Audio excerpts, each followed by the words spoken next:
Welcome back, Children of the Night, to the Infernal Archive. We interrupt your regularly scheduled programming to bring you another contemporaneous review. Today, we're going to go check out the film Daddy's Head from 2024. It's actually a movie that's being distributed on Shudder. Don't really know anything about it. But interestingly enough, so Shudder is a streaming service, if you don't know. You can, on Amazon Prime, it's like a little package you can get in addition. I think it's quite, if you like horror movies, it's quite excellent. I suggest getting it or doing the free trial and seeing if you like it.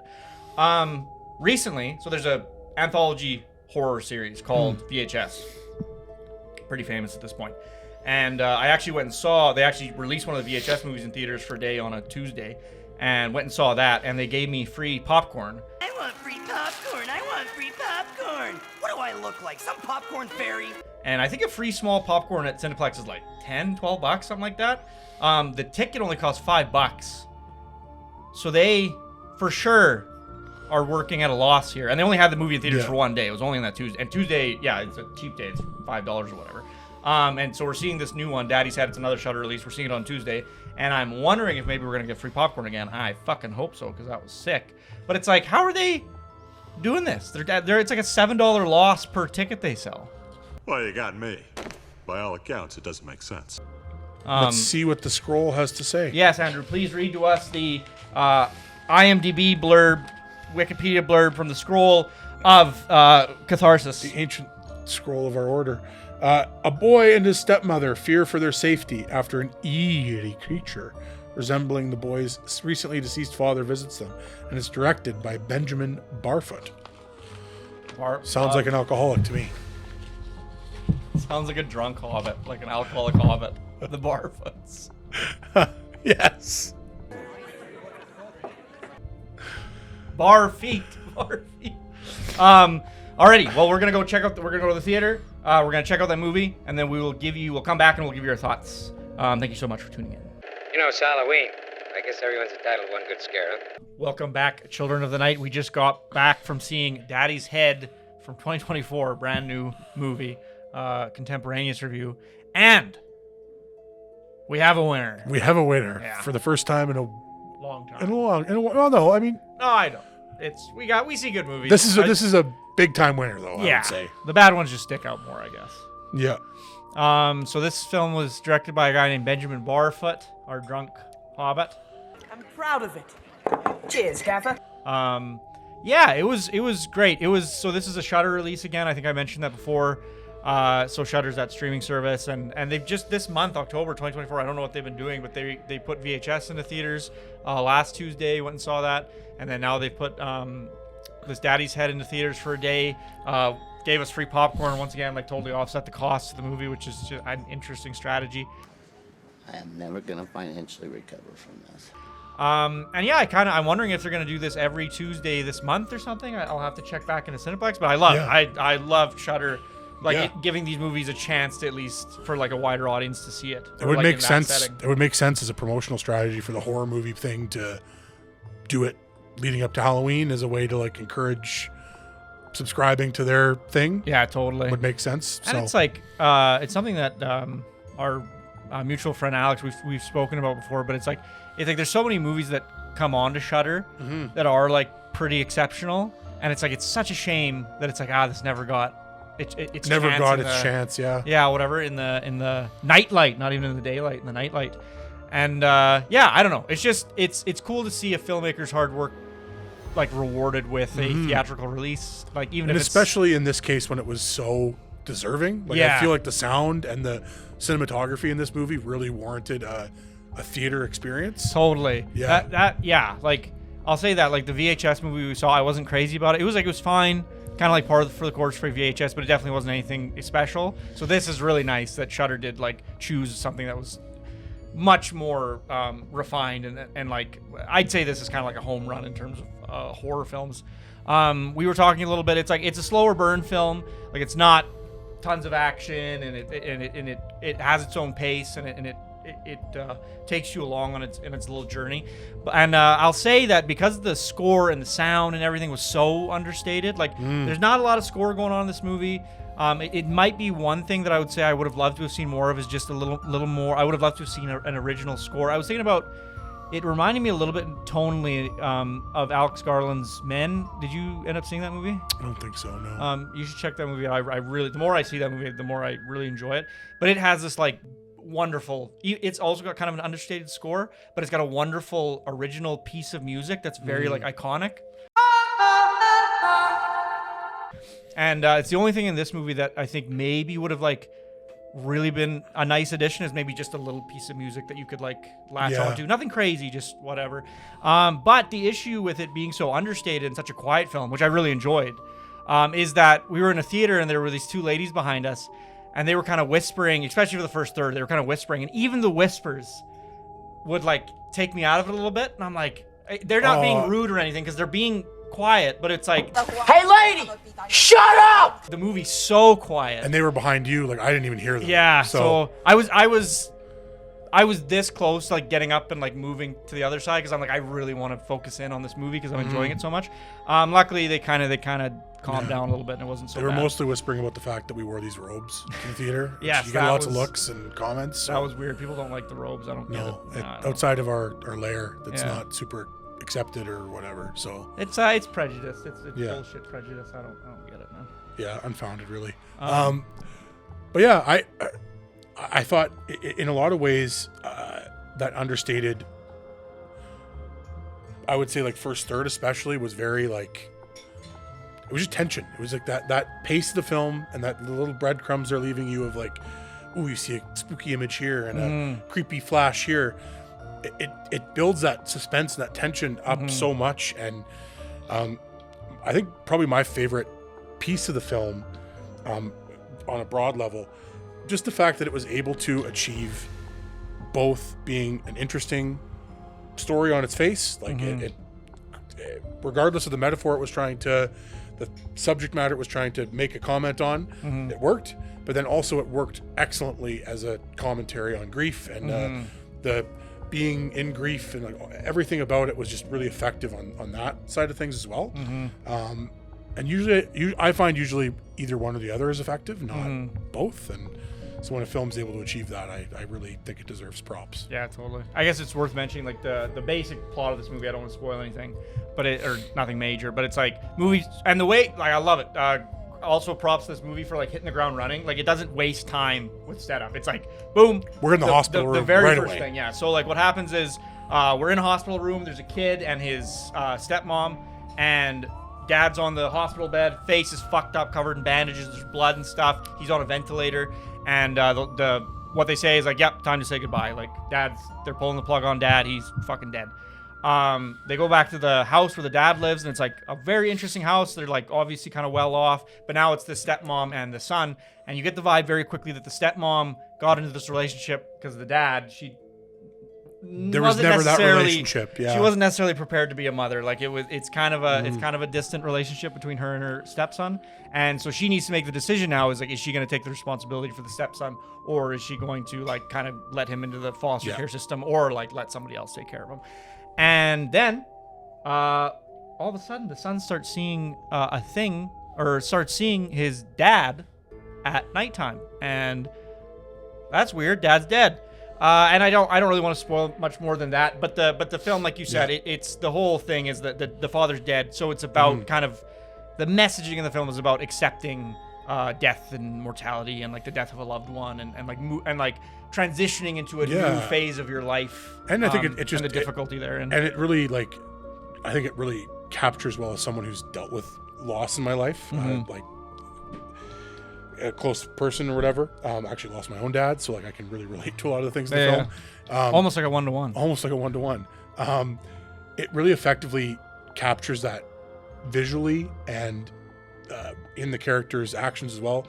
Captures that like isolation that you feel when you're going through that and going through grief, and that's a big theme, I would say, is like isolation, loneliness are very prevalent throughout the whole film, and captured really well visually and also in the interactions of the characters. Yeah. And that the other thing I noticed kind of thematically is there's lots of it feels a lot like, it's gonna sound weird, but like they're sleeping a lot. Like it's awake and asleep. Yeah. And that right after a loss, it kind of feels like that. Like days are blended together. You're feels like you're not sleeping enough, but you're sleeping too much also at the same time somehow. It's actually interesting you bring that up because the way they play with time in the film is like they'll linger on an expression or they'll linger on certain things. Sometimes they'll do these jump cut. Even like I don't want to spoil it, but at the ending there is this crazy jump cut that's like, whoa, okay, now we're doing this. Yeah. And so the film, like you said, works. it's like we're transitioning from nighttime to daytime. They're awake, they're asleep. Why are we lingering on this shot, this expression? It's like, it's very much like that. It's playing with your sense of time and like, how long have I been here? What is it? Are we at night? Is it daytime? Who? What? Which just leans into that theme of grief just so well. Totally. And that looking back now, I'm seeing all these little subtle things, and I'm like, in the moment, I'm like, what is? And then why are they doing that? I'm like, oh right, because it's this grief motif that they're playing around with, and I think this film also, like, again, it's another Australian horror film, but Babadook it gives me very strong Babadook vibes. Yeah. But the criticisms I would have of Babadook, I don't have of this film. Yeah. It was like a more effective. Yeah, you like I enjoy the Babadook quite a bit, but it's like I understand I did too. Like one thing you brought up is like it's quite heavy-handed with his messaging. The messaging is so like obvious by the end. What it's going for, and even like at a certain point you're like, oh, this is what.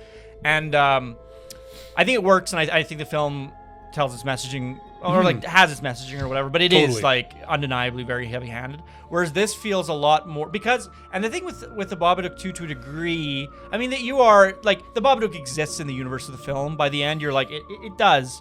Because that's one thing that could have frustrated me about this movie, could have frustrated me about the Babadook, and I'm glad they didn't go for this, is the whole like, oh, it was a dream the whole time. And there are sequences at the beginning of this film, Daddy's Head, where it is a dream. She is partially in a dream. She's in and it all reinforces that grief. Like sometimes she's kind of hallucinating. Sometimes she doesn't know if what she's seeing is the thing and whatever. And I'm really glad that kind of like the film does like what you see is what you get. Like there is something going on. And there's confirmation of it at the end. And I really appreciate that. Totally. It always frustrates me when it's like, oh, we had this great horror movie that had this great creepy vibe, and it's like I liked that it had this thing, and then it's like, no, but actually it was never there. It was all the whole time. It was a dream the whole time. So I appreciated that. Performances, I think, definitely need to be called out. It's a very limited cast. Like, there's really 3 main players, and then there's kind of like these some side characters that pop up. I don't know if you'd consider the dad a main player because there's not a ton of speaking, but it's like but it's very effective when the father's presence makes itself known. But really, it's these 3 that are kind of playing off each other, and mostly these 2, the mother and the stepson. The child actor, his name was Rupert Turnbull.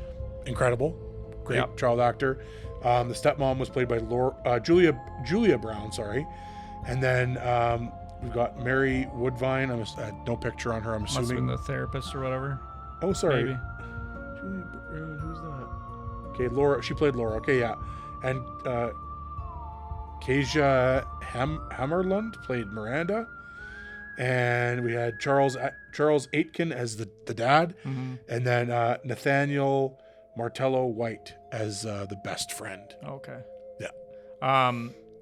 Yeah. They all did a phenomenal job. That's the thing, is it's the type of movie you can tell. I think we were talking about this before with or I don't know if we brought it up, but we saw a film called Found, which was a hyper independent movie that cost, what did we say, like $8,000 to make? So like no money. And this movie is obviously a lot more expensive to make, but it's worth bringing up that it's like it's a type of film where they wrote a script where they knew that what we're gonna do. The script is relatively simple. It's like it's not the most complicated. You're portraying grief. That's difficult, but it's not the most complicated material necessarily in terms of the line delivery. No. But they're like, we are gonna get the best performers we can to fill in these roles, and like so that it's as convincing as it can be with this limited. We're gonna find an interesting location. Yep. We're gonna get a limited cast. We're gonna get the best cast we can, and we're gonna put all of our money into those 2 things. And then it felt like everything was in service of. They had a strong idea, strong themes, and everything right down from like the sound design. I also have to shout out the cinematography specifically because it was incredible. It's pristine, really pristine, beautiful, and also just served this whole theme that they're going for. Yeah. In particular, there's that one shot where we transition from that dark, like whatever hole Yeah. out the tunnel and into into her eye. Yeah. That was like I was watching. I'm like, man, is that a cool? Very shot. cool. It was Yeah. That's super effective. It's nothing in the film in terms of the cinematography and the filmmaking is overly complex, but it's like hyper effective. It's like it's one of those things that it's so refined. You can just tell the person just had like a very clear vision. It's like, I'm not gonna do anything crazy, nothing flashy. There's not gonna be any fucking 360 degree. We're not gonna do a one take for 20 minutes or whatever. It's just like nothing this overstated. This is the most effective shot for this. What I'm trying to portray here. I want to give it this feel, and the movie was just like impeccable at cultivating tone, which is like at this age. I'm getting more. That's something I appreciate more and more and more. Like it had a few jump scares, it had frightening imagery, but I just love that and to be fair, like I picked up the Silent Hill 2 remake, the video game, and so I'm playing that, and that is just once again it's a masterclass in like cultivating a tone, and so I'm just very much like appreciating that type of thing right now, and yeah, I don't know, it just it's a gift. A film like this is a gift. Jump scares are relatively easy and cheap to go for. Like it's not hard to flash the camera to something creepy and have a audio cue and now you got a jump scare. That using them effectively takes finesse, but in and of themselves, it's not anybody can do difficult. them. Only certain people can do them well. And then when you add a tone, when you add a consistent tone and a ramping up of tension and suspense, that's where I think you get really movies that stick with you and make an impact and are super easy to recommend. Yeah, totally. I'd probably I'd have to reflect on it, obviously, but it's like it's one of those movies that could easily go in my top 10 horror movies of like the last 10 years. Like it was that good. It's a 5 out of 5 movie. It's like the few like the I don't really have any major criticisms. Like I said, the score. I kind of wish maybe it had a more present score, but it's like that's my personal preference. It's not like an actual criticism of the film itself. The film itself works totally fine without that. It's just I've seen so many good films of recent, like It Follows, like Men, whatever. That just had like that bit of score, and I like that bit of flavor, that bit of extra character. But once again, it's just a personal preference. It's not like an actual criticism of the movie. If this is the type of movie where if it's Halloween, you want to see something genuinely scary that gives you those creepy vibes. It's a little bit of a slow burn, so it's not going to be the most exciting movie. But this is a great October, watch it late at night. Like I gotta say, because the sound is so understated, the way I would recommend watching this movie would be like if you've got an Xbox, if you've got a device you can pair like headphones to. I would recommend watching it by yourself. I would do it at like 9 p.m. I would pop it on your TV and I'd put headphones on and I'd try to like just immerse yourself because it's. And if you do have a decent sound system, crank it up. Yeah. Like really let yourself be immersed in the film because I think that really adds the experience. And I'm super glad we got to see it in theaters for that reason. Totally, yeah.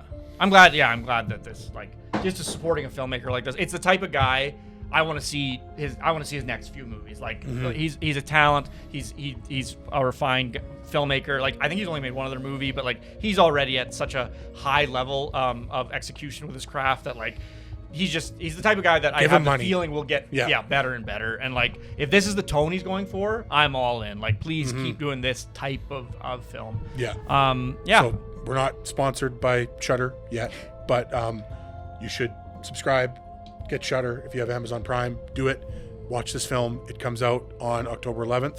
Is that what it said? Yeah. Yeah. So I believe it should. By the time you see this, it should be available. Yeah. So go check it out because I don't think you'll be disappointed. Yeah. Thank you so much for tuning into the Infernal Archive. And we will. I don't know what the next review is. We're filming this one not when we film the season, so it's a little whatever.